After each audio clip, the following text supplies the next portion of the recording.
La inflación peor de lo esperado. Hace mucho tiempo que se viene hablando que la inflación se empieza a desacelerar, se está desacelerando, pero no al ritmo de los anuncios y no al ritmo de lo esperado. Entonces, ¿cuál fue acá la noticia? Marzo, una inflación de 2,40, trimestre 6,30, que es mucho más alto de lo esperado. En esta época se esperaba un 1,5 mensual, ya lo superamos por 13. El aumento se dio prácticamente en todos los grandes grupos.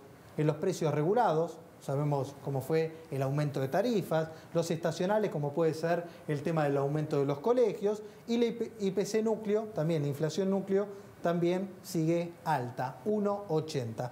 Pero ahí no termina toda la historia. El Banco Central estuvo obligado a aumentar la tasa de interés. La tasa de pases a 7 días, 26,25%. Y esto es un dato súper importante y lo vamos a estar acá discutiendo con Miguel y todo el equipo, porque el aumento de tasas, por más que se busca bajar la inflación, retirar los pesos excedentes que se puedan encontrar en el mercado, afecta y enfría a la economía. Aumenta el costo del dinero, aumentan, por ejemplo, los préstamos. Entonces, es un tema muy importante y toda la cadena de pagos. Entonces, acá la gran duda, que lo vamos a discutir ahora, es: sube la inflación, el Banco Central sube las tasas. ¿Qué pasará con la puja salarial? Porque este es un tema también crítico. Hoy el gobierno o muchos gremios están negociando con una inflación esperada, en las metas de inflación del 17, 18%, algunos más, pero si la inflación vuelve a aumentar, la puja salarial es incontenible y se va a tener que negociar otros valores. Y obviamente, ¿cómo pega todo esto a la actividad económica? Ahora sí, Miguel hizo acá este pequeño preámbulo. ¿Hizo bien el Banco Central en aumentar las tasas? ¿Y cómo afecta directamente a la economía y también a la puja salarial? Bueno, primero yo te diría que las tasas, cuando uno miraba antes del anuncio de política monetaria, ves a la tasa de política monetaria, que es la tasa de pases, el mercado iba anticipando lo que iba a pasar cuando miraba la tasa de Lebacs. Las Lebacs en el mercado secundario el Banco Central interviene en ese mercado. La última licitación de Lebacs había dejado la tasa, si no recuerdo mal, en 22 1/4. Y en el mercado secundario, antes de que el Central anunciara la suba de tasas, ya se estaban negociando Lebacs a 24 1/4. O sea, muy cerca de donde están ahora y indicando que el Banco Central iba a subir la tasa. Ahora bien, creo que el mercado esperaba que el Banco Central subiera la tasa. Lo que sorprendió fue 150 puntos. ¿Por qué? Y porque uno tiene en mente todavía que es un año electoral, que la economía está arrancando. El Banco Central había bajado tasas. Este mes, parte del aumento en las tasas tuvo un elemento, digamos, muy relacionado tanto con lo estacional como con lo que ha sido la suba de tarifas. Y bueno, la verdad que sorprendió el monto de 150, porque la verdad que es 1,5 puntos. Hacía mucho que no se veía algo así, digamos, y no sabemos si es el primer paso de suba o es realmente a qué apunta el Banco Central. Miguel, ¿es lógico privilegiar la baja de la inflación por sobre el crecimiento? Porque es evidente que esta suba de tasa lo que va a hacer es quitar pesos del mercado, va a haber menos pesos en la calle, eso va a repercutir en menor consumo, por ende menos crecimiento, pero lo que se busca es justamente que baje la inflación. ¿Es una buena apuesta?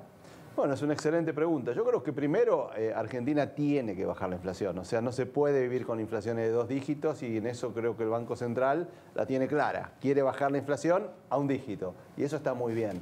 Lo que creo que uno tiene que entender es cuáles son las condiciones, si las condiciones están dadas hoy para ver una inflación fuerte, una baja de la inflación fuerte.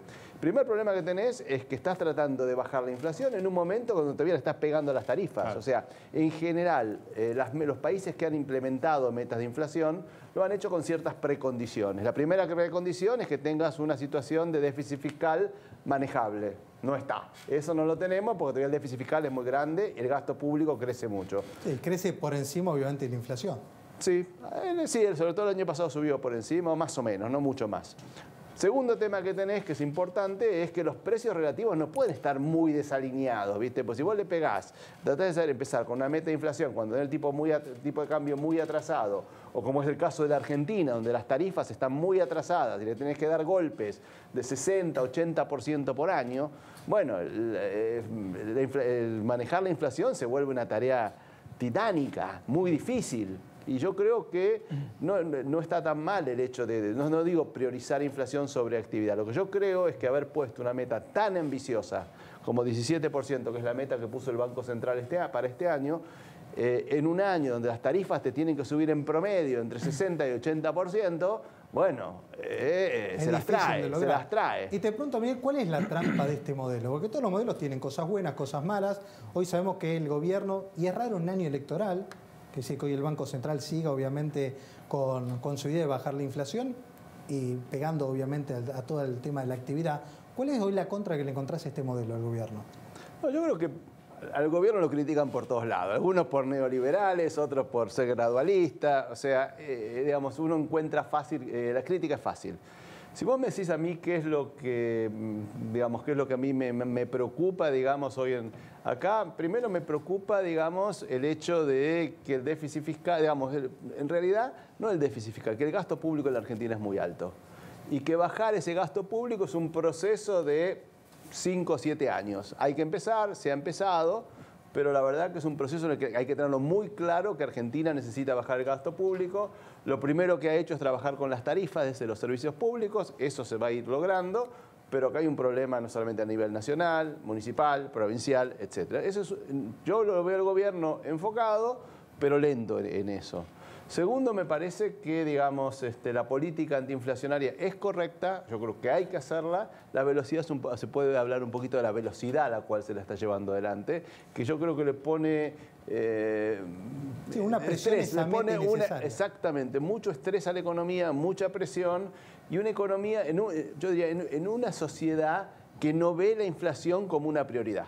Un poco lo que estábamos hablando acá. Pablo creo que lo mencionó muy bien. ¿No? Creo que si la gente le preguntás qué le preocupa más, el empleo o la inflación habiendo caído a nivel del 20%, o sea, ya no es 40, ¿okay? Es 20. A la gente no le preocupa la inflación, le preocupan otras cosas. Le preocupa menos. Le preocupa el salario, el bolsillo que está relacionado. Miguel,